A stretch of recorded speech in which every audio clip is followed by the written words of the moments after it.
Jayashree Liberty Hospitals, on the occasion of 11th anniversary, free OP consultation and 20% discount in OP. Contact. నమస్తే, నేను విజయ్. నిజంగానే India Pakistan మధ్య యుద్ధం జరిగితే పాకిస్తాన్కి ఎక్కువ నష్టమా, ఇండియాకి తక్కువ నష్టమా? అసలు నిజంగా వార్ వస్తే ఎలాంటి పరిస్థితులు ఏర్పడతాయి? వీటి గురించి డిస్కస్ చేద్దాం. మనతో పాటు ఉన్నారు retired army officer major Srinivasarao గారు. సార్ నమస్తే. నమస్తే అండి. సార్, నిజంగా వార్ వచ్చేసింది అనుకుందాం, వార్ స్టార్ట్ అయిపోయింది.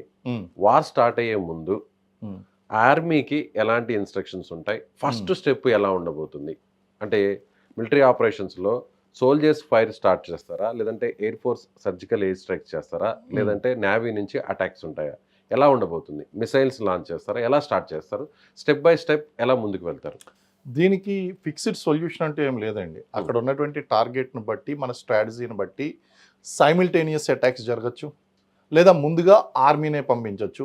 ఈవెన్ ఆర్మీ మూవ్ అయినప్పుడు కూడా అది ఒక్కటే జస్ట్ అలోన్గా వెళ్దండి. దాంతోపాటు మనం ఏదైతే మనం టార్గెట్, అసలు యుద్ధం నెగ్గడం అంటే అర్థం ఏంటి అంటే, మనం ఆ యొక్క ఎనిమీ టెరిటరీలోకి వెళ్ళి మనం ఆ భూభాగంలో మన ప్రజెన్స్ అక్కడ చూపించడం అనేటువంటిది వార్ విన్ అవ్వడం అండి ఆటోమేటిక్గా. సో అటువంటిప్పుడు ఏమవుతుందంటే, ఈ ఇన్ఫెంట్రీ దళాలు ఏదైతే ఉన్నాయో, ఈ వార్లో ముందెళ్ళేటువంటి ఇన్ఫెంట్రీ దళాలు, ఈ దళాలు ముందుకు వెళ్తూ ఉన్నప్పుడు అక్కడ టార్గెట్ని సాఫ్ట్ చేయడం కోసం ఇక్కడ వెనక నుంచి ఆర్టిలరీ గన్స్ ఫైర్ సపోర్ట్ ఇస్తూ ఉంటాయండి. అక్కడ బంకర్ పొజిషన్స్ ఏదైతే ఉన్నాయో ఆ పొజిషన్స్ దానికి మన ఇన్ఫెంట్రీకి వెళ్ళే కంటే ముందే వాళ్ళు పైనుంచి బాంబులు దాడి చేస్తారండి, ఆర్టిలరీ గన్స్ తో ఫైర్ చేస్తారు. అలాగే అవసరమైతే గనక ఎయిర్ ఫోర్స్ కూడా ఏం చేస్తుందంటే ఎయిర్ స్ట్రైక్స్ చేస్తుందండి. దాని మీద వాళ్ళు కూడా కొన్ని బాంబులు, మిజైల్స్ అనేటువంటివి వదలడం జరుగుతుంది. టార్గెట్ కొంచెం సాఫ్ట్ అవుతుందండి.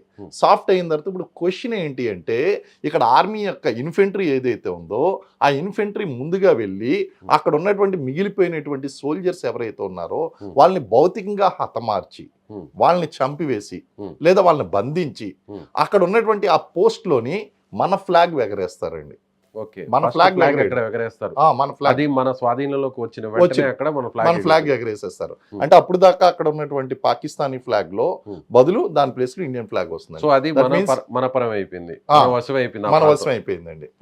సో ఇక్కడ ఈ విధంగా వెళ్ళడం కోసం ఇటు నేవీ అటాక్ చేస్తుందా, ఎయిర్ స్ట్రైక్ చేస్తుందా, లేకపోతే ఆర్టిలరీ గన్ ఫైర్ అవుతుందా అంటే ఇంకోటి కూడా మనం అర్థం చేసుకోవచ్చండి. వార్ స్టార్ట్ అయ్యడానికి పెద్ద ఇండికేషన్ ఏంటి అంటే, ఈ ఆర్టిలరీ ఫైర్ అనేటువంటిది ఏదైతే ఉందో అది విపరీతంగా జరిగింది అంటే అక్కడ ఏదో పెద్ద ఇన్సిడెంట్ జరగబోతుంది అని అర్థం. కానీ ఆల్రెడీ ఇప్పుడు కూడా జరుగుతున్నాయి కదా సార్, ఇప్పుడు కూడా బార్డర్ లో జరుగుతున్నాయి. అటువైపు నుంచి కాల్పులు చేస్తుంటాం, మనం ఇటువైపు నుంచి కాల్పులు చేస్తుంటాం. మీరు అన్నట్టు కొన్ని మనం రాకెట్స్ ఇటువైపు నుంచి లాంచ్ చేస్తుంటాం. కానీ నిజంగా మామూలుగా సామాన్యులకి అర్థం అవ్వాలంటే, ఎస్ వార్ సిద్ధమైపోయింది, వార్ జరుగుతోంది, స్టార్ట్ అయిపోయింది అని అంటే ఎలాంటి ఇండికేషన్స్ ఉంటాయి? ఇప్పుడున్న దానికంటే తీవ్రంగా జరుగుతుంది. ఇప్పుడు ఏదైతే ఉన్నదో అది దాని యొక్క ఇంటెన్సిటీ పెరుగుతుందండి. ఇంకోటి కూడా ఉంటుందండి, ఇందులో రకరకాల టాక్టిక్స్ ఉంటాయండి. ఇక్కడ మొత్తం ఫైర్ అంతా కూడా హడావడి ఇక్కడ చూపిస్తాం, అటాక్ వేరే చోట నుంచి చేస్తామండి. సో డిఫరెంట్ ప్లానింగ్స్ ఉంటాయండి. So there is no fixed procedure in warfare అండి. ఒక ఫిక్స్డ్ ప్రొసీజర్ అంటూ ఉండదండి. మనం పెట్టుకున్నటువంటి టార్గెట్ ఏంటి, ఆ టార్గెట్ని బట్టి రకరకాలుగా మల్టిపుల్ అటాక్స్ జరగచ్చు, సర్జికల్ స్ట్రైక్ జరగచ్చు, లేదా ఇన్ఫెంట్రీ మూవ్ కావచ్చు, ఇన్ఫెంట్రీ ఒకటే మూవ్ కావచ్చు, ఇన్ఫెంట్రీకి తోడుగా మనకి ఎయిర్ ఫోర్స్ రావచ్చు. ఇవన్నీ it's all depending upon the type of the target అండి. మనం వెళ్ళిపోతున్నటువంటి టార్గెట్ ఎటువంటి టార్గెట్ అన్న దాని మీద డిపెండ్ అయ్యి ఉండి ఇవన్నీ కూడా ఏకకాలంలో జరుగుతాయండి. స్టెప్ బై స్టెప్ ఉంటుందా? మీరు అన్నట్టు అన్ని కూడా ఎట్ ఏ టైం జరుగుతుంది. అది చెప్తున్నాం కదా, అది ఉన్నటువంటి టార్గెట్ మీద డిపెండ్ అయి ఉంటుందండి. కొన్ని టార్గెట్కి స్టెప్ బై స్టెప్ జరగచ్చండి. ఒక్కొక్కటి హార్డ్ టార్గెట్ ఉన్నదంటే సైమల్టేనియస్గా జరగచ్చండి. సో బ్యాటిల్స్, కొన్ని బ్యాటిల్స్ కలిస్తే వార్ అవుతుందండి. సో బ్యాటిల్ అనేటువంటిది మనం చూసినట్లయితే మనకి ఆ చిన్న చిన్న చిన్న చిన్న చిన్న బ్యాటిల్స్, లోకల్గా జరిగేటువంటి వాటిని బ్యాటిల్స్ అంటామండి. మొత్తం హోల్ థియేటర్ పరంగా మనం చూసినట్లయితే, మొత్తం ఇండియా పరంగా మనం చూసినట్లయితే దాన్ని వార్ అంటామండి. ఆ వార్లో రకరకాలైనటువంటి బ్యాటిల్స్ జరుగుతాయండి. ఈ బ్యాటిల్స్లో రకరకాల టార్గెట్ ఉంటుంది, ఒక్కొక్కరికి ఒక్కొక్క టార్గెట్ ఇస్తారు. ఈ టార్గెట్కి ఇచ్చినప్పుడు ఈ ప్రాంతాన్ని ఆక్యుపై చేసుకోవాలంటే అక్కడ ఉన్నటువంటి కమాండరు ఒక హెల్ప్ అడుగుతాడు, నాకు ఆర్టిలరీ పవర్ సపోర్ట్ కావాలి, ఆర్టిలరీ ఫైర్ సపోర్ట్ కావాలి, లేకపోతే నాకు ట్యాంక్స్ ఫైర్ సపోర్ట్ కావాలి, లేకపోతే నాకు ఎయిర్ సపోర్ట్ కావాలి. వీళ్ళు ఇక్కడ చెప్తారండి. వీళ్ళు చెప్పిన దాన్ని బట్టి అక్కడ ఉన్నటువంటి రిసోర్సెస్ అవైలబిలిటీని బట్టి ఇదంతా కూడా మనకి అది అప్పటికప్పుడు పిలవడం, లేదా ప్రీ ప్లాన్డ్గా మనకి ఎవరైతే ఈ కమాండర్స్ ఉన్నారో కమాండర్స్ దాన్ని అటాక్ చేయాలంటే ఎంతమంది ఇన్ఫెంట్రీ దళాలు కావాలి, వాళ్ళకి ఎటువంటి ఫైర్ పవర్ కావాలి, ఎటువంటి ట్యాంక్ సపోర్ట్ కావాలి, అలాగే ఎయిర్ స్ట్రైక్స్ అటువంటివి కావాలి, ఇవన్నీ కూడా ముందుగా ప్రీ ప్లాన్డ్గా ఉంటాయండి. ఎవ్రీథింగ్ ఈజ్ ప్రీ ప్లాన్డ్ అండి. అయితే అప్పుడప్పుడు రీఎన్ఫోర్స్మెంట్ అంటారు. రీఎన్ఫోర్స్మెంట్ అంటే దానికి కూడా ప్లానింగ్ ఉంటుందండి. రీఎన్ఫోర్స్మెంట్ అంటే వీళ్ళకి ఒకవేళ ప్లాన్ ఏ ఫెయిల్ అయింది, ప్లాన్ బి ఏంటి, ప్లాన్ బి ఫెయిల్ అయింది, ప్లాన్ సి ఏంటి, ఇలాంటివన్నీ కూడా ఉంటాయండి. వాటిని అన్నింటి యాక్చువల్గా everything as per the plan అండి. ఆ ప్లాన్ ప్రకారం వెళ్తారు. అప్పుడప్పుడు అనుకోనటువంటివి కనుక సర్ప్రైజెస్ ఎలిమెంట్స్ కనుక వచ్చినట్లయితే దానికి మళ్ళీ పిలుస్తారు. కౌంటర్ ఉంటే కూడా కౌంటర్ వెంటనే మార్చేసుకుంటారు, ప్లాన్ లోకి వెళ్ళిపోతారు, వేరే ప్లాన్ లోకి వెళ్తూ ఉంటారు. Right sir. ఒకవేళ యుద్ధం జరుగుతుంది, యుద్ధం కంటిన్యూ అవుతుంది, అప్పుడు ఎవరికి ఎంత నష్టం ఉండే అవకాశం ఉంది? యుద్ధం జరిగితే రెండు పక్షాలు, రెండు దేశాలకి ఎంతో కొంత నష్టం ఉంటుంది. అవునండి. సో మనం ఎంత బలం ఉన్నా కూడా, అవతల వ్యక్తి ఎంత బలహీనంగా ఉన్నా కూడా నష్టం అయితే మాత్రం ఉంటుంది. అవునండి. ఎవరికి ఎంత నష్టం జరిగే అవకాశం ఉంది? మనకి ఇప్పుడు లైవ్గా రీసెంట్ పాస్ట్గా జరిగినటువంటి ఇజ్రాయెల్ పాలిస్తాన్ ఇష్యూ కానీ, రష్యా ఉక్రెయిన్ కానీ మనం చూసినట్లయితే ఇజ్రాయెల్ పూర్తిగా నష్టపోయింది, పాలస్తీనా పూర్తిగా నష్టపోయింది అన్నటువంటి సందర్భాలు లేవండి. అలాగే ఉక్రెయిన్ పూర్తిగా సర్వనాశనం అయిపోయింది, రష్యాకి ఏం నష్టం జరగలేదు అనేటువంటిది లేదు. మీరు అన్నట్టు నష్టం అనేటువంటిది రెండు పక్కల కూడా జరుగుతుంది. It is a matter of intensity. It is a matter of intensity. ఎవరికి ఎక్కువ నష్టం జరుగుతుంది అనేటువంటిది. పాకిస్తాన్ అండి. పాకిస్తాన్ నామరూపాలు లేకుండా వెళ్ళిపోవడం. ఎందుకంటే మనకు ఉన్నటువంటి ఫైర్ పవర్ కానీ, మ్యాన్ పవర్ కానీ, టెక్నాలజీ కానీ, లేకపోతే ఇవన్నీ కూడా మనం చూసుకున్నట్లయితే మన ముందు పాకిస్తాన్ సరిపోదండి. కానీ పాకిస్తాన్ వల్ల మనకు నష్టం జరగదు అనుకుంటే అది మూర్ఖత్వం అవుతుంది. ఓకే, మనకి ఎలాంటి నష్టం జరుగుతుంది, పాకిస్తాన్కి జరిగే నష్టం ఏంటి? మ్యాన్ పవర్ విషయంగా మనం చూద్దామండి. మ్యాన్ పవర్ విషయంగా చూస్తే కనుక వాళ్ళు 10 మంది చనిపోతే మన దాంట్లో 2, 3, 4 చనిపోవడం అనేటువంటిది ఖచ్చితంగా జరుగుతుందండి. ఎందుకంటే these are the statistics of previous wars. Previous వార్లో కూడా జరిగినటువంటిది. ఇకపోతే నెక్స్ట్ క్రిటికల్ ఇన్స్టాలేషన్స్ అండి. క్రిటికల్ ఇన్స్టాలేషన్స్ అయినటువంటి క్రిటికల్ ప్లేసెస్ అయినటువంటి ఢిల్లీ, ముంబై, ఆల్మోస్ట్ ఆల్ మనకి వెస్టర్న్ కోస్ట్ లో ఉన్నటువంటి రాజస్థాన్, గుజరాత్ అండ్ మహారాష్ట్ర, పంజాబ్, ఇవన్నీ కూడా తీవ్రమైనటువంటి నష్టాల్లోకి వెళ్ళిపోతాయండి. అంటే బార్డర్ దగ్గరగా ఉన్న రాష్ట్రాలన్నీ కూడా పోతాయండి. కారణం ఏంటి అంటే they are very easily reached by their missiles. Missile range లో ఉంటాయి. గోరీ మిసైల్ కానీ, వాళ్ళు బాబర్, గోరీ, ఇవన్నీ కూడా వాళ్ళు లాంచ్ చేస్తున్నారు. ఆ లాంచ్ చేసినవన్నీ కూడా ఆల్రెడీ సెట్ చేసి పెట్టేశారండి వాళ్ళు. అంటే ఇప్పుడు జరిగేది ఇష్యూ అంతా కూడా కాశ్మీర్ కి సంబంధించే కదా సార్. ఇప్పుడు కాశ్మీర్ బార్డర్ లోనే ఇష్యూ ఉంది. వాళ్ళు ఎస్కలేట్ చేస్తున్నారు. అక్కడ వార్ నడుస్తున్నప్పుడు సో వేరే రాష్ట్రాల మీద, లేదంటే వేరే ప్రాంతాల మీద, వేరే భూభాగాల మీద అటాక్స్ చేస్తారా? వాళ్ళు ఒక మాట అన్నారండి, సింధు నదీ జలాలను ఆపడం అంటే పాకిస్తాన్ మీద యుద్ధం ప్రకటించినట్లే. ఇప్పుడు యుద్ధం అంటే మీరు అన్నట్టు కాశ్మీర్ మీద వాళ్ళు దాడి చేశారు, మనం తిప్పికొట్టడం, లేదా పాక్ ఆక్యుపైడ్ కాశ్మీర్ మీద మనం వెళ్ళాము, వాళ్ళు తిప్పికొట్టడం అన్నది జరగట్లేదండి. వాళ్ళు ఒక దేశం మీద యుద్ధం ప్రకటించామన్నారండి. అంటే ప్రీవియస్ గా జరిగినటువంటి వార్స్ చూస్తే మనం అప్పుడు 1970లో కానీ, లేదంటే కార్గిల్ వార్ కానీ, ఇవన్నీ కూడా పర్టికులర్ గా ఆ లొకేషన్ లో, ఆ ప్లేస్ లో మాత్రమే వార్ నడిచింది. చెప్పాలంటే అలా ఉండదా? వరంగా చెప్పాలంటే కార్గిల్ అనేటువంటి వారే కాదండి. అంతేనంటారా? కార్గిల్ వారే కాదు, ఇట్స్ ఎ మేజర్ ఆపరేషన్ అండి. Okay, it's a major operation. అక్కడ వాళ్ళు మన యొక్క భూభాగాన్ని ఆక్యుపై చేసుకున్నారు, ఆ భూభాగాన్ని మనం వెనక్కి తెచ్చుకున్నామండి. అయితే అది ఆక్యుపై చేసుకుంటున్నప్పుడు ఏంటంటే ఎయిర్ ఫోర్స్ ఇన్వాల్వ్ అయింది. భారీ స్థాయిలో చేసినటువంటి ఒక మిలిటరీ ఆపరేషన్ అండి అది.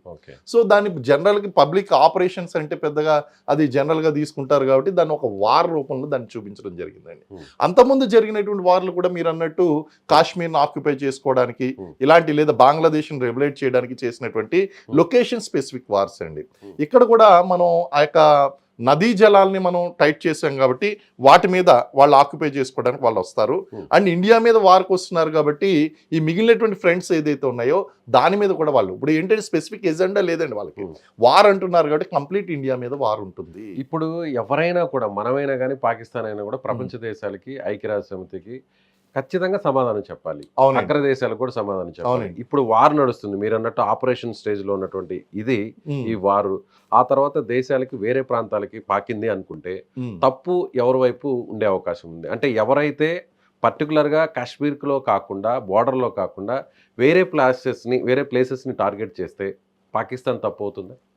ఖచ్చితంగా అవుతుందండి. ఎందుకంటే సివిల్ ఇన్స్టాలేషన్స్ మీద కానీ సివిల్ ఏరియాస్ మీద కానీ దాడి చేయకూడదు మనకి జెనీవా కన్వెన్షన్స్ ప్రకారం అండి. జెనీవా కన్వెన్షన్ అది ఎప్పుడైతే వైలేట్ అయిందో అది ఏ దేశం వైలేట్ చేస్తుందో ఆ దేశాన్ని మనం అంతర్జాతీయంగా దోషిగా నిలబెట్టేటువంటి అవసరం ఆ యొక్క అవకాశం కలుగుతుందండి. కానీ ఒక్కటండి, నష్టం జరిగిపోయిన తర్వాత మనం ఎవరిని దోషిగా నిలబెడితే ఏంటండి? ఆల్రెడీ నష్టం జరిగిపోయింది, జరగవలసిన నష్టం. ఇప్పుడు ఆల్రెడీ రష్యా ఉక్రెయిన్ యుద్ధం వల్ల చాలా మంది పౌరులు కూడా చనిపోయారు. ఇప్పుడు రష్యా తప్పు ఉక్రెయిన్ తప్పు అని ఉపయోగం ఏంటంటే అక్కడ జరగవలసిన నష్టం జరిగిపోయింది. పోయిన ప్రాణాలు తిరిగి రావు. ఆ యొక్క విలువైనటువంటి ఆస్తులు అనేటువంటి మళ్ళీ రీబిల్డ్ చేయడానికి కొన్ని దశాబ్దాలు పడుతుంది. ఇవన్నీ కూడా తీరని నష్టం అండి. ఆ విధంగా కనుక చూసుకుంటే మనకి పాకిస్తాన్కి విపరీతమైనటువంటి నష్టం జరుగుతుంది. అండ్ ఎంతో కొంత మ్యాన్ పవర్ విషయంలో కానీ లేదా ఇక్కడ క్రిటికల్ ఇన్స్టాలేషన్స్ అండి. ఇప్పుడు ముంబైని అటాక్ చేస్తారండి వాళ్ళు. ముంబై మీద దాడులు చేయడానికి ట్రై చేస్తారు. కారణం ఏంటంటే it's a economic capital, financial capital of India. దాని మీద దాడి చేసేటువంటి అవకాశం ఉందండి. డిఫెన్స్ ఇన్స్టాలేషన్స్ ఉన్నాయండి మనకి. ముఖ్యంగా ఏంటి అంటే ఎయిర్ ఫోర్స్ స్టేషన్స్ ఉంటాయి. ఇక్కడ నుంచి ఎయిర్ ఫోర్స్ విమానాలన్నీ కూడా ఎగరడానికి రన్వే కావాలి. కాబట్టి అలాంటి ఇన్స్టాలేషన్స్ మీద దాడులు జరుగుతాయండి. అలాగే మనకి యామినిషన్ డంప్స్ ఉంటాయి. ఆ యామినిషన్ అంటే మన యొక్క మొత్తం ఆయుధాలన్నీ కూడా మనం అక్కడ స్టోర్ చేస్తామండి. వాటి మీద దాడులు జరిగేటువంటి అవకాశాలు ఉన్నాయండి. ఇప్పుడు న్యూక్లియర్ ఫ్యూయల్ కాంప్లెక్స్ ఎక్కడ ఉంది అంటే హైదరాబాద్లో ఉందండి. Even Hyderabad also will be under threat. ఆ థ్రెట్ ఏ విధంగా ఉన్నది అన్నది మనం అనాలిసిస్ చేసుకోవాలి. కారణం ఏంటి అంటే nuclear weapons, nuclear fuel complex అనేటువంటిది హైదరాబాద్లో ఉంది. మరి ఇంత దూరాన్ని పెట్టడానికి గల కారణం ఏంటి అంటే మనం ఎక్కడో మనం పంజాబ్కి దగ్గరగానో లేదా చైనాకి దగ్గరగానో పెడితే వాళ్ళు ఈజీగా మిజైల్ రీచ్ అనేటువంటిది వచ్చేస్తుందండి. కాబట్టి ఇది దూరంగా ఉంది కాబట్టి మనం హైదరాబాద్లో పెట్టాం. సో హైదరాబాద్ వారంటీ వస్తే Hyderabad is also under threat. DRDO installations ఉన్నాయండి. డిఫెన్స్ ఇన్స్టాలేషన్స్, కంటోన్మెంట్, ఆయుధ భాండాగారాలు ఉన్నటువంటి ప్రాంతాలు, అలాగే ఈ యొక్క రన్వేస్ ఏదైతే ఉన్నాయో అవి, సప్లై చైన్స్, ఇవన్నీ కూడా సాఫ్ట్ టార్గెట్స్ అండి. అన్నిటికంటే మెయిన్ ఏంటి అంటే ఇప్పుడు ఏం జరుగుతున్నా సరే మనం ఒకరితో ఒకరు మాట్లాడుకోగలుగుతున్నాం, ఈజీగా కమ్యూనికేట్ అవ్వగలుగుతున్నాం. అసలు శత్రువుని గందరగోళపరచాలంటే కమ్యూనికేషన్ సిస్టమ్ మీద ఎఫెక్ట్ కొట్టడం. సో మన communications also under threat. So ఇవే ప్రయత్నాలు, ఇవే టార్గెట్స్ మనం పెడతామండి. వీటిని మనం కాపాడుకోవాలి. ఇప్పుడు నేను చెప్పినటువంటి వాటిని అన్నింటినీ కాపాడుకోవాలి. ఇక్కడ రాడార్ సిస్టమ్స్ అనేటువంటి ఎక్కడన్నా పైనుంచి ఎయిర్ స్ట్రైక్, ఇవన్నీ జరిగితే ఎయిర్ స్ట్రైక్స్ ద్వారా జరుగుతాయి లేదా మిజైల్స్ ద్వారా జరుగుతాయండి. ఎక్కడ ఉన్నటువంటి వాడు హైదరాబాద్ని రీచ్ అవ్వాలి అంటే మిజైల్ ద్వారా అన్న రీచ్ అవ్వాలి, ఇంటర్ కాంటినెంటల్ బ్యాలిస్టిక్ ఐసీబీఎంస్ ద్వారా అన్న రీచ్ అవ్వాలి, లేదా ఎయిర్ స్ట్రైక్స్ అన్న జరగాలి. ఇవన్నీ కనిపెట్టడానికి మనకి అడ్వాన్స్ రాడార్ సిస్టమ్స్ అనేటువంటివి ఉండాలి. ఆ రాడార్ సిస్టమ్ అనేటువంటి చూసి దాన్ని ముందుగానే మనం పసిగట్టి గాల్లోనే పేల్చేసేటువంటి టెక్నాలజీ ఇవన్నీ కూడా రెడీ చేసుకుని పెట్టుకోవాలండి.